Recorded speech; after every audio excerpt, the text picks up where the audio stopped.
Hora de conversar com Mônica Bergamo. Bom, depois do depoimento desta semana, ficou muito claro que Jair Bolsonaro tem poucos instrumentos, né, para se defender das gravíssimas acusações contra ele. Chegou a pedir desculpas mais de uma vez por mentiras que contou no passado, não conseguiu explicar nada, enfim, se enrolou bastante e parece muito próximo da cadeia. E aí começa o debate sobre o sucessor de Jair Bolsonaro na direita, nas urnas, e a Mônica tem informações de bastidores. Bom dia, Mônica. Oi, Megali, bom dia a todos. Megali, você sabe que pelo cálculo de dos advogados de réus desse processo, a prisão do Bolsonaro está muito próxima. Outubro é o cálculo que eles fazem. Muito rápido correu esse processo, muitos réus dispensaram testemunhas, isso acelerou bastante o calendário, né?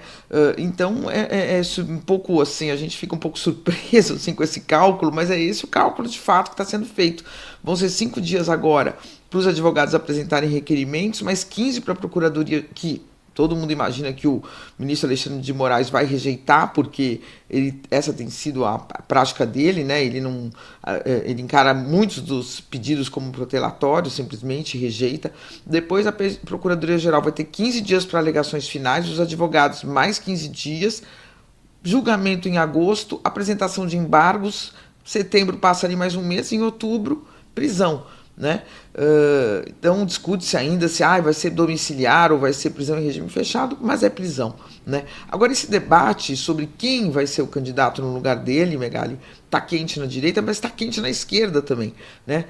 No PT especialmente, os dirigentes com quem eu conversei estão muito preocupados com essa rapidez, né, com que o ministro Alexandre de Moraes está tocando o julgamento, né, porque eles estão enxergando nesse ritmo uma chance para a direita se reorganizar em torno de um candidato que, ao contrário de Bolsonaro, ou dos filhos de Bolsonaro, ou da Michele Bolsonaro, teria mais chance de vencer Lula, porque faria uma aliança mais ampla, né? Seria um nome que ampliaria. Então, na análise do PT, desses dirigentes com que eu conversei, se o Bolsonaro fosse preso só no ano que vem, ele seguiria, né, com a sua liderança incontrastável no setor político, né, que ele lidera, e teria o controle total sobre a escolha de quem iria às urnas no ano que vem.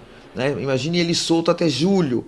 É óbvio que ele seria o grande comandante desse processo sucessório. E tudo indica, e ele já deu várias indicações de que vai escolher alguém da família dele. Agora, se ele é preso agora, em outubro, como estará o Bolsonaro 6 meses depois? Claro que ele vai seguir o maior nome da direita, mas vai ter essa força política para comandar esse processo? A aposta é de que não, né? De que ele perde força e que outros atores ganham força política, entram em guerra para saber quem vai ser o escolhido, os candidatos da direita entram em guerra, mas com tempo suficiente para se compor. Né? Não vai ser algo assim, uma guerra de um mês, que aí cada um sai para um lado, não.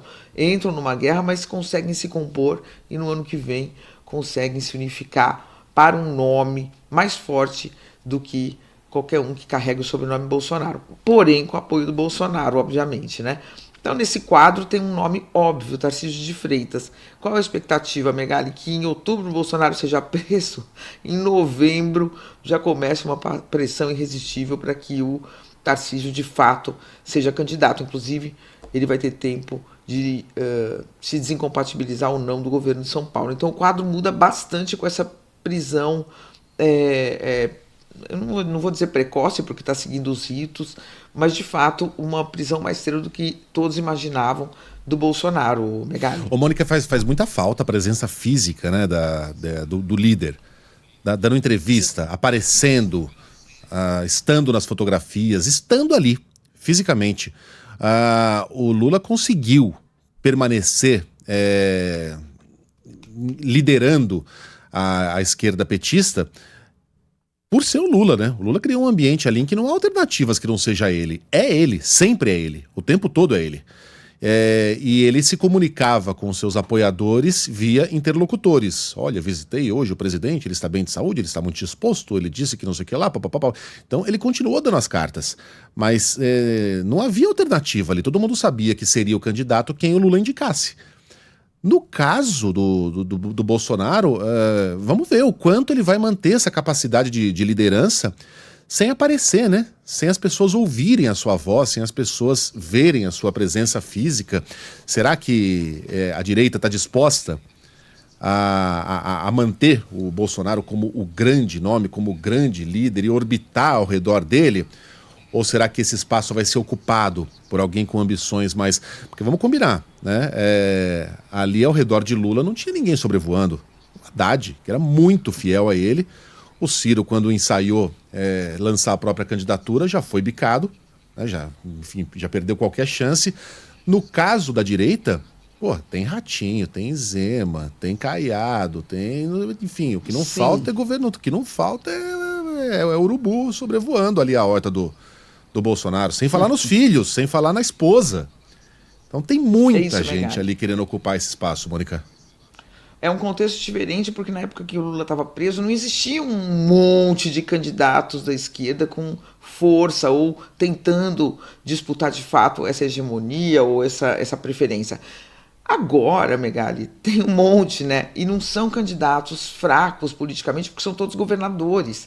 Então é governador de São Paulo, é governador do Paraná, é governador de Goiás, é governador de Minas Gerais, né? Então é um outro quadro que dificulta, quer dizer, a gente não vai aqui falar que o Bolsonaro vai desaparecer do cenário político, ele vai seguir muito forte.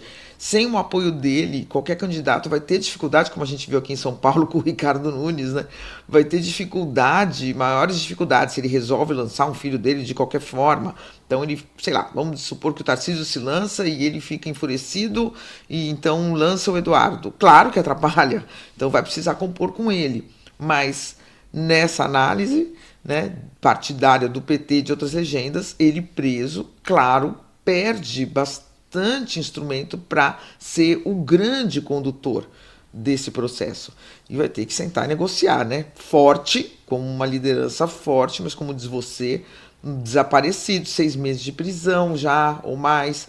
Então é um outro quadro. Mas é óbvio, ele mantém força de influência, vai manter isso por bastante tempo.